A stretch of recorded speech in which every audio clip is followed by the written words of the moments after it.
Welcome. My name is Steven Melina. This is my journey. Let's go.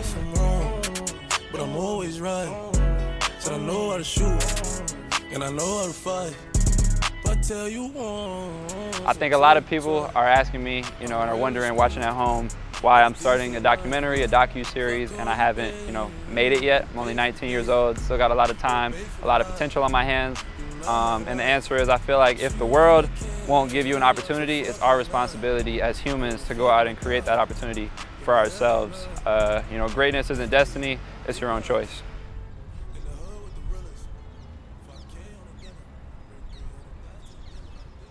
I was born and raised in Los Angeles, California. I grew up with a single mom. I grew up with 2 loving grandparents. I'm a big believer in family and a big believer in faith. My family is everything to me and my faith is everything to me. Right here where we are right now, this is actually the apartment complex I grew up in with my mom, right here in Calabasas, California.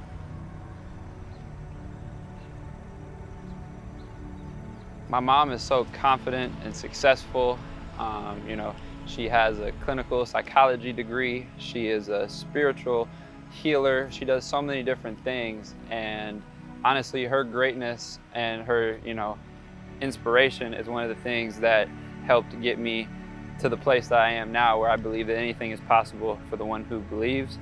My mother kind of gave me the blueprint for life, and I kind of, went in and filled in the circles with what fits for me. But she definitely gave me the blueprint and the motivation and helped me really learn that nothing is impossible in this world and you've got to go out and believe in yourself. When I was a kid, she used to put me in front of the TV of Barack Obama during his presidential campaign. And Barack Obama was, the first black president of America. And so growing up as a black child in America with a single black mother, she really wanted to instill in me that anything is possible if you just believe in yourself and you go out and make it happen. And I take those lessons to this day and try to carry them forward, not just to my life, but also to the people in front of me and the next generation. I like to provide inspiration and insight into the next generation, and that's one of the first lessons I always teach kids.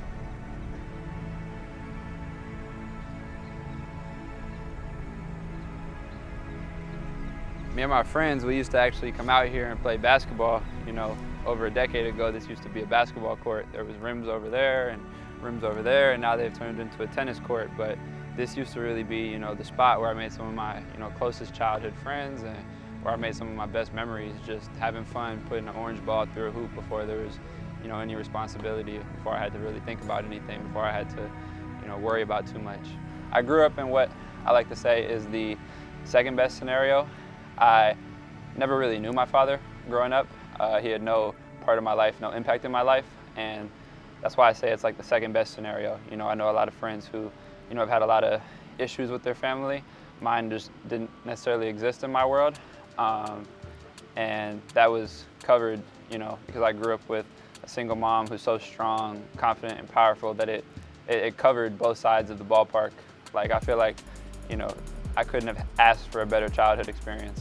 Growing up with a single black mom means she worked super, super hard to, be able to provide for me, provide for her, like give us the best life possible, which I definitely had the best life possible. And that meant, of course, that, my grandparents, they stepped in a lot, and they stepped in and they showed out. Like, they did a lot of things that, weren't required of them, but they did it just out of love, compassion, and kindness. My grandma, she used to take me down here. She was the one who kind of walked me down after school. She would pick me up from school, make me a snack, walk me down here, and kind of watch me while I played basketball with my friends for a while. And that's one of the core, crucial memories of my childhood.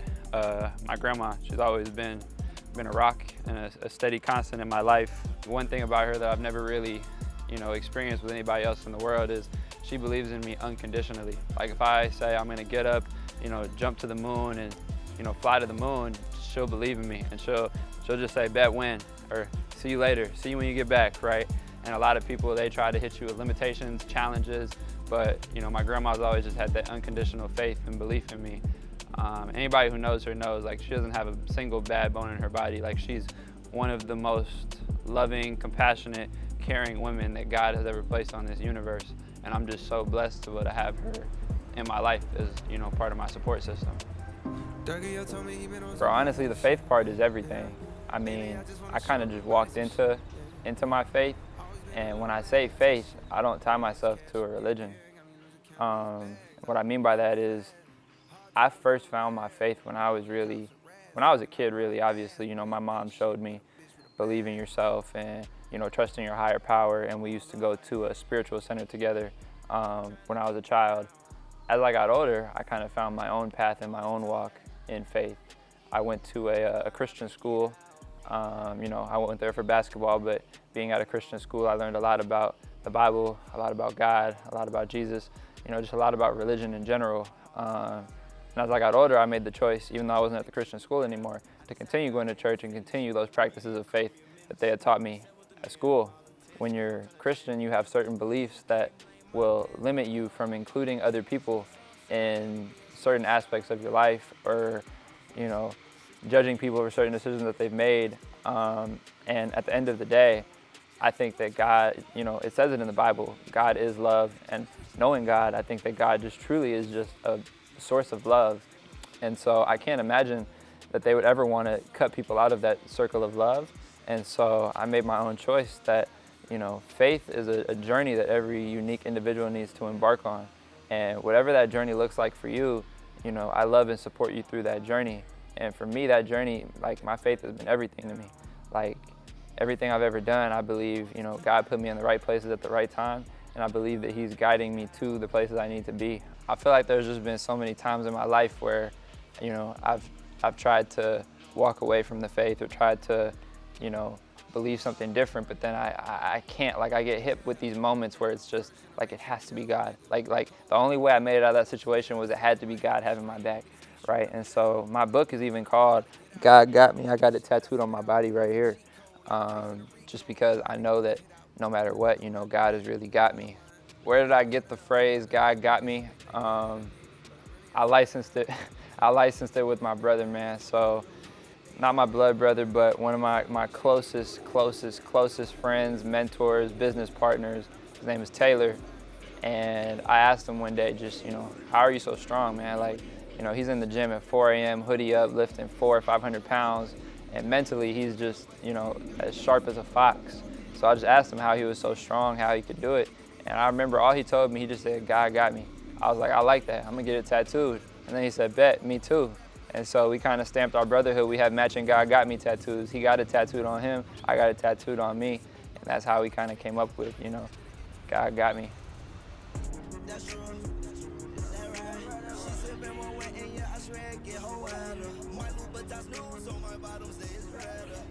Hey man, shout out to Michael's Pizza. This used to be the spot. We used to walk down here from school, get a $2 slice of pizza. It was like a childhood staple. It's crazy it's still here. It's been around since before I've been around, so crazy little spot. My grandparents just made so many sacrifices for me, and I just love them so much. So grateful to have such wonderful people that helped raise me as a child. I know I just talked about my grandma, but my grandpa, he was kind of like my childhood, like best friend and role model in one. Like, we did so many fun things, went on so many adventures. It would probably be a 16-hour, you know, complex movie to try to put them all together. Like, we went on adventures after adventure. And he was always just a really good role model for me to watch growing up. He worked really hard, you know, developed a successful business, you know, always treated his family with respect, with kindness, with love, and he always went over the top to be able to make sure that everybody around him felt, you know, included and loved and like they belonged. Okay, so my name is Steven Melina, and I am Steven's grandfather. I was born in London, East London, and I grew up in Sussex. And then I moved back into London when I started my business in 1970. And I've been in the music business for the last 56 years. I started as a concert promoter and talent agent, personal manager for artists. I represented David Bowie in the early 70s, Sade in the 80s and the 90s, Lady Gaga in the 2000s, and many more wonderful artists and some great record producers like Red One and Adam Anders. And I've been blessed to represent some of the greatest talents, songwriters and artists on the planet over my career. And I'm still going.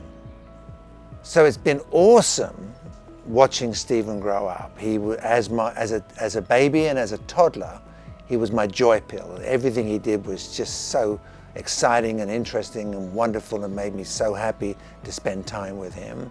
As he got a little older, he started to be very clear about what he wanted and how he wanted to control the environment that he lived in. He used to say, "It's my world and you just live in it." So we did bump heads a few times on road trips and things like that, but it was a growing period and a learning period for me too. I've learned so much from Steven, and he's taught me so much about self-care and how to exercise and maintain consistency in a lot of healthy activities. I remember when Steven was very, very little, he wanted to be part of everything that we did. I remember we had like 25 different kind of balls around the house that he wanted to throw them all in the pool. And then just at a year old, he wanted to get in and get them out, which of course he couldn't do, but he was trying to jump in and get the balls. And then when I was building the steps on the hill, which maybe you can see it behind me, he wanted to be part of that too. So he had a kid's shuffle about this big when he was not even 2 years old, and he was digging the dirt, he was digging the decomposed granite, he was helping us like a junior laborer build the steps and the pathways on the hill, way out of his age range, but he was in there up to his neck in dirt and decomposed granite and railway tie logs. Amazing. But that was his spirit. He would not be deterred. Always, always wanted to be involved and get the job done. And that's still who he is today. One of the most crazy things that people don't even know about me is that I'm actually a dual nationality. My family, my grandparents, my mom, they're from the United Kingdom. They're from London. They just raised me in America. So I'm actually a dual citizen. People always wonder, how did I get into basketball? It's not that I feel like I got into basketball. I feel like I kind of found basketball and basketball found me at the same time. It was like a mutual love. My mom always told me that I had to do something, right? Be physically active in some way for the good of my health. And she gave me options. She said, you can do whatever you want. You know, you can run track, you can play baseball, you can play soccer. I tried it all. I tried baseball, I tried soccer. Anything you can name, I tried it. It was not fun at all. Baseball, terrible experience. Soccer, terrible experience. I wasn't very good, didn't enjoy it. The minute I touched the basketball though, I just knew it was different from the rest. I mean, it was the first thing I was good at, which kept me wanting to come back to it. But also I just noticed that when I'm playing, I'm able to just tune out the world and really just kind of lock in on my own thoughts and just become like, you know, that inner child inside that, you know, gets locked up so much. But it's like playing basketball is like the key to open that kind of jail cell that just lets the inner child be free. And so, you know, when I was 5 years old, I think is when I kind of, you know, shot my first hoops just in the driveway of my grandparents' house. And I think maybe when I was, you know, 6 or 7 years old, that's when I really, you know, started playing on a team and just really fell in love with the game. And ever since then, it's been the only sport I've played, and I just haven't stopped and just refused to let go of it. I love it with my whole heart. As much as I loved hooping at the apartment courts, I mean, this was, you know, the local park I kind of grew up near. And I used to come out here and just play for hours. My grandma would pick me up from school, take me here. This was the park. I remember it the exact same way as how it is now. I mean, it hasn't changed at all. Like, the court is just as nice. It's probably one of the nicer parks in all of LA. I can't get away from the sport. One of the things in life that's so underrated is having a village, growing up with a village. A lot of the things that I've been able to do in my life have only been possible because of the villagers that I have in my circle, surrounding myself with the right type of people. So meeting Bishop was like a God-sent miracle. He's not just my childhood best friend, but he's also, you know, the closest thing I've ever had in my life to a brother. He's the most reliable, dependable, you know, friend that I've ever had, and I know I can trust him with anything. What's up? This is Avery Johnson, aka Bishop, and I'm a recording artist, born in LA, but I moved back and forth. I've lived in Miami, and now we back in LA. We in Calabasas right now. Kind of where it all started. This is the main place that I lived, like, you know, living in California. And, you know, I'm back here because it's just easier to do music. I'm just starting off, you know, really trying to make this music thing popping off, just meeting different people, connecting with some people my dad knows, because he's a musician. He's a bass player and a background singer. He's played for many different artists. But you know, I'm just back here and trying to build that name for myself and see how far I can take this thing. So I met Steven in elementary here in Calabasas. We both went to Lupin Hill, and I met him, was it either second or third grade. I met him on a court, on a basketball court. And we just started hooping every day after school. And then it segued into us like after school, you know, we would hang out. Sometimes I'll go watch his games, I'll go to his games and everything like that. His grandfather and his grandmother, they'll drive me around. We would play video games, it got real competitive and stuff like that. But that's been my best friend ever since. And I moved away back to Florida, but then I reconnected with him. And it was crazy, it just picked up right where we left off. And we just been homies ever since. Literally my oldest friend that I have.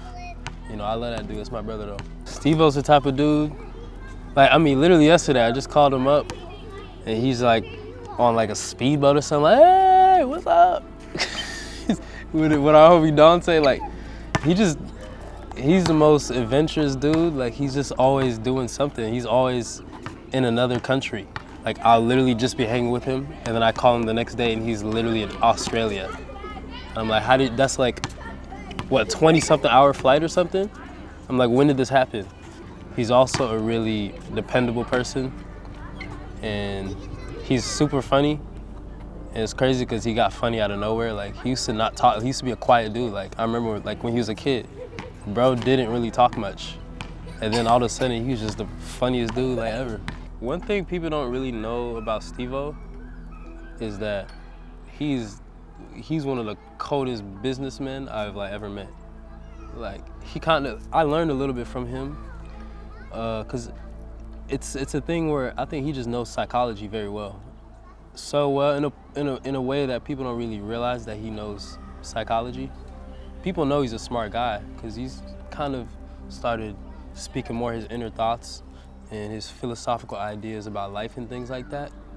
But when it comes to just his approach to business and his understanding of leverage and truly how to get the outcome that he wants, it's actually one of the most genius things I've seen, especially at the age that he is. He's about a year and change younger than me, so it's cool learning something like that from a dude who's younger than me. Man, what it was like being around Steve-O as a kid. Steve-O as a kid, man, like I said, he was a really quiet guy. He was a really quiet guy, but there was this fire, like this competitive nature about him. Like, if I told him something that or if we was talking trash or something like that, and he realized a deficiency of his own, the next time I see him or the next time we hoop or whatever, he's better at it. So that was a telltale sign about who he's gonna become, the drive that's within him, you know. But that's pretty much it. If I could encapsulate it in a term, I'd probably say he was a quiet storm. He was definitely a quiet storm. There was a fire in there, but he was a really quiet dude though. And you could tell he was always thinking and always calculating stuff in his mind, as quiet as he was. But it's dope to see how he became. He's more out of his shell now. Something about me that a lot of people don't know is as a kid, my name is Steven, people used to call me a baby Simba, right? I was a little kid, but I was always lion-hearted, right? I was always the youngest kid in the friend group, the one always playing up, the one who's always around older people with an older mindset. People always call me an old soul, right? Like everything I do, I feel like, you know, growing up with my grandparents, I feel like I'm really 65, 70 years old, just trapped in a 19-year-old's body. So they used to call me a baby Simba. So if you see right here on my arm, I got a baby Simba tattoo, and it's actually a significance of myself. A lot of people didn't know that about me. Welcome to the house. It's the house I grew up in, kind of. You know, I grew up in the apartment with my mom, but this was like my weekend getaway, villa of the grandparents, you know. This house has so many memories, man. This house to me is like, it just feels like home. I mean, it's so beautiful, and I grew up here. And it's just really a beautiful, beautiful place in my heart. You know, we got the pool right here. You know, we got the villa, grandparents right there. You know, we got a basketball court over there we're about to take you to in a second. Man, I spent countless hours just out here, just perfecting my craft, running in this grass, you know, playing in this pool, you know, running up and down these stairs on the hill. You know, this house is really just, it's one of the, you know, cannonball events of my life. Man, this is the court. This is the court. This is where all the magic happened. I mean, you know, grew up out here. You know, I spent so many hours out here. Like, I used to come home from school and literally just be out here hooping until the sun went down, until, you know, grandma or grandpa was calling me inside like, dinner's ready, you know. So this was literally the spot. And I still come out here to this day, get some buckets on this court.